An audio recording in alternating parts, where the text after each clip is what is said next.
I mean, the weather there is considerably nicer, is it not? Beautiful day here, though. Yes. Beautiful day here. It's all right. Yeah. All right. So, Coach, you know where we're going to go right away. That would be one Tom Brady. Now, obviously, we saw him post-game from that preseason, and he looked gaunt, frankly, and he seemed a bit defeated. Are you concerned about Tom at all? No, none whatsoever. I mean, watching him at practice every day, he's throwing the ball better than he has in like 10 years. And when he's on the practice field, the energy level in the whole building goes up. So not worried about Tom. That's one guy you don't have to worry about.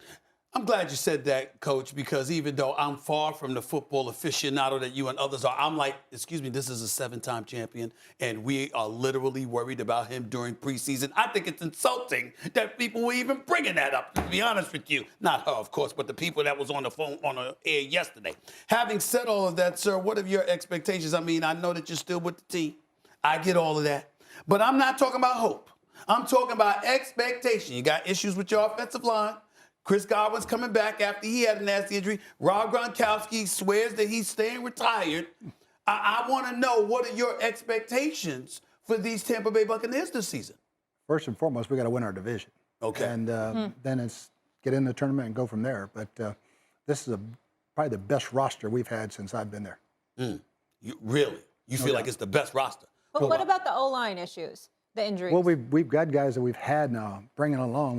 We drafted Robert Hangey for this reason, just in case we might have lost, Jensen in free agency, but we didn't. And Ryan, he'll get back sooner or later. But I feel very, very solid with the offensive line. That's not going to be an issue. Plus, Tom knows how to handle a young offensive line.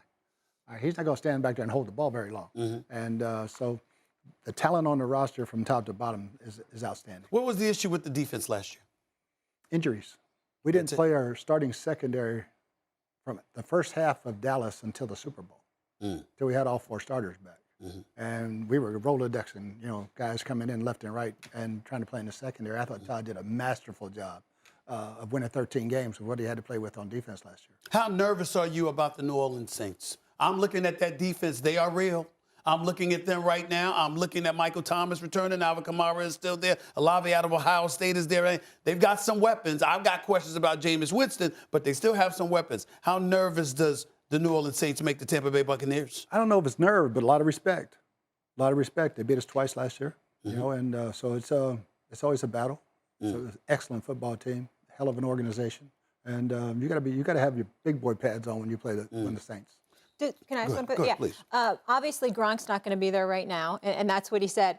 Do you think there's a world where he could possibly return if the Bucs are making a run? I don't think so. Okay. I think Robbie's very content where he's at right now, and I'm happy for him. Well, you got Cameron Brady. I mean, that's not bad. The brother's been there. He's familiar with the system. I think Tom Brady's going to have some faith in him, so I'm not really worried about that. But I guess I want to get back to Tom Brady in this regard. I mean, have you investigated what the hell he's eating? How's he taking? I mean, he's 45 years old, man. Okay, he's approaching 45 years old. You're telling me he's throwing a football better than he has in years, okay? What is it about him? What is he doing that clearly no one else in NFL history is doing in terms of his health? I know he's won more than anybody else, but in terms of his health, what's he doing, Coach? Have you investigated that? Oh, I have. Talk to me. Help a brother out. It's amazing. TB12 method works. Blaine Gabbert's on it. He looks fantastic. I mean, I can't do it. I can't drink that much water a day. I'll be in the bathroom all day. Right. But, I mean, he just has Does he really drink a gallon of water in the morning? more than a gallon. It's body weight.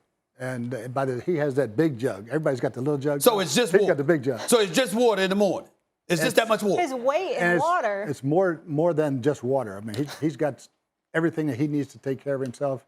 I mean, he looks fantastic, and yeah, it's an amazing routine. I just want to remind you, you just said Blaine Gabbert looks great. You do understand you just said that on national television, right? Yeah. I'm a big Blaine fan. Really? I am. And why would that be? He beat 2 really good teams for me in Arizona, Okay. and he's a talented guy. That's a good point. Now, if you look back, I give credit for that. That's true. 8 head coaches and 9 coordinators his first few years, and you got no chance. Right.